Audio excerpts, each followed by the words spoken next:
Which football team has Brian Flores joined? Why did he file a complaint against the NFL? In this video, we'll discuss the latest news and information about former NFL coaches. So stay with us and watch the video till the end so you don't miss anything. Also, be sure to like the video and subscribe to the channel for more content just like this. We wouldn't want you to miss out on any of our similar content. Firstly, who is Brian Flores? Flores is the senior defensive assistant and linebackers coach for the Pittsburgh Steelers of the National Football League. Brian Francisco Flores was born on February 25, 1981. NFL. From 2008 through 2018, he worked as the assistant coach for the New England Patriots, which is where he had started his football career. During his final season as New England's head coach, which ended with a Super Bowl victory in Super Bowl 53, Flores was in charge of calling the defensive plays for the club. He led the Miami Dolphins as their head coach from 2019 through 2021 after their Super Bowl triumph.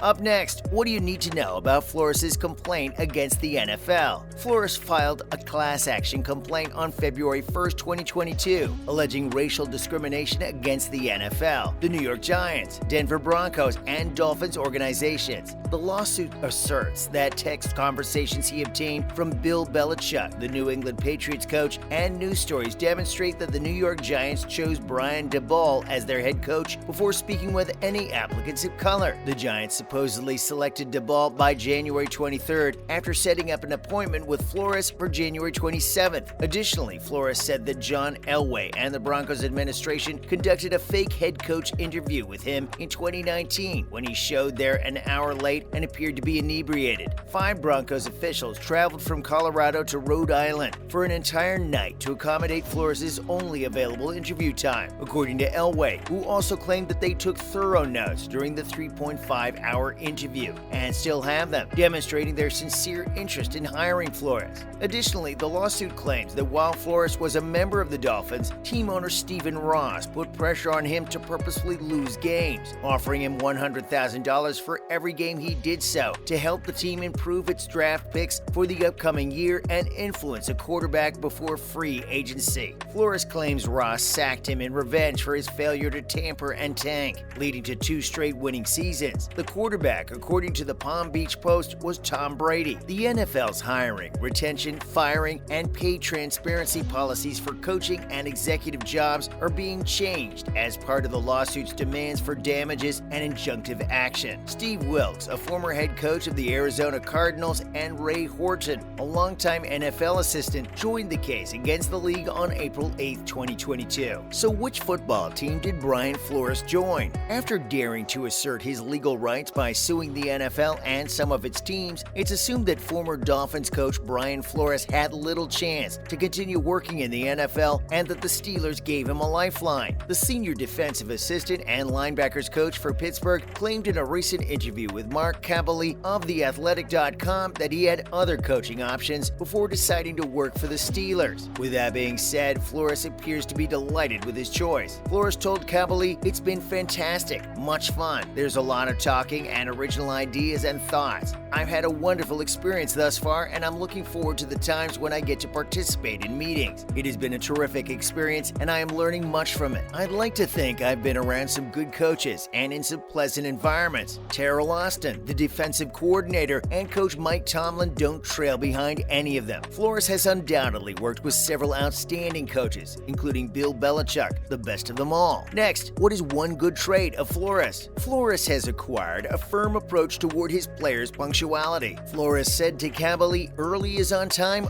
is late. We have a lot to do in a limited amount of time, and that one piece of information might make all the difference in whether we can make a play or not." He's correct, and how you perform in that game can determine whether you win or lose. And when Week 18 arrives, that win or defeat may mean the difference between winning the division, qualifying for the playoffs, or landing a better spot on the playoff tree. Coming up next, Steelers versus Patriots. Who won the game? In Pittsburgh, Mac Jones accomplished something his predecessor repeatedly completed in New England by defeating the Steelers at Pittsburgh in his second start in the Patriots' second season. Jones answered the call last Sunday by guiding the Patriots to a 17-14 victory victory over the Steelers after having a rough start to the season in Miami. Before halftime, Jones's 44-yard touchdown pass to Nelson Agholor gave the Patriots the lead for good after battling a back problem and an illness in the days preceding Sunday's game. Later on in the second half, Jones made several crucial passes. Agholor and Jacoby Myers, who caught 15 passes for 205 yards together, received early and frequent throws from him. Jones outperformed Steelers quarterback Mitch Trubisky, who was repeatedly booed by the home fans for making cautious throws. For the second time in as many games, Trubisky was unable to complete a pass for more than 20 yards, and Pittsburgh was unable to take advantage of a solid defensive effort. Let's examine what happened on Sunday in more detail. Up next, why did the Patriots win? The Patriots possessed a better running game, led by Damien Harris and Ramondre Stevenson, in addition to having a superior quarterback. Although they committed multiple mistakes, New England's offensive line successfully shielded Jones from the Steelers' defense, sans TJ Watt, who did not sack him. In contrast, Trubisky was sacked 3 times by the Patriots' defense. Keep watching along closely. We're about to tell you all about the defining moment of this game, so don't go anywhere. We wouldn't want you to miss out on what we have coming right up for you. Also, we might even throw in a bit of juicy news as to how many offers Flores has got from other NFL teams. So why did the Steelers lose? The Steelers' first regular season loss of the 2022 season was caused by errors, squandered opportunities. Pittsburgh failed to produce 2 picks that led to 10 Patriots points, and a conservative offensive. Najee Harris concluded the game with only 49 yards on 15 carries for Pittsburgh, who still has trouble winning on the ground. Up next, what was the defining moment? The Steelers forced a punt on the Patriots' second half drive after trimming New England's advantage to 10-6. However, Gunnar Olszewski's botched punt immediately handed the ball back to the Patriots. The latter took advantage of Damien Harris's quick touchdown run. Trubisky's 8-yard touchdown pass to Pat Freiermuth gave the Steelers a response. Still, they could not complete the comeback since they were forced to punt on their final 2 drives. Coming right up, as a coach, how well has Brian Flores performed? Let's look at 2 past clubs that Brian Flores has coached. First, the New England Patriots. Coach Flores, well known in the NFL, began his playing days with the New England Patriots. He joined their coaching staff in 2008, but has been working with the Patriots since early 2004. For 4 years, Flores coached the safeties. The New England Patriots defeated the Seattle Seahawks in Super Bowl 49 to capture their 4th Super Bowl championship during his time as the safeties coach. Also, the New England Patriots won Super Bowl 53 during Flores' final year with the team. He joined the Miami Dolphins after his team, the Patriots, won. From 2019 until 2021, he was their head coach. And another team he's coached is the Miami Dolphins. In 2019, Flores was hired by the Miami Dolphins the day after the Patriots won the Super Bowl. With this, he became the 4th Latino head coach in the NFL and the 12th coach of the Miami Dolphins. In 2019, the Miami Dolphins defeated the Baltimore Ravens in Flores' first game as head coach. The coach's losing streak persisted for a while. In Week 2, the Dolphins suffered a defeat against Flores' former group, the New England Patriots. However, the worst aspect was how frequently the Dolphins lost by a wide margin. For 2 months, Flores' tenure as coach of the Miami Dolphins was winless. However, he ultimately developed a winning streak. A 27-24 victory over the Patriots brought the Miami Dolphins' inaugural campaign to a close. The victory was the Miami Dolphins' first on the road since 2008. And this is everything you need to know about Brian Flores coaching the Steelers and his coaching achievements. We hope you enjoyed this video. Share your thoughts in the comment section below and subscribe to the channel for more content similar to this. Thanks for watching.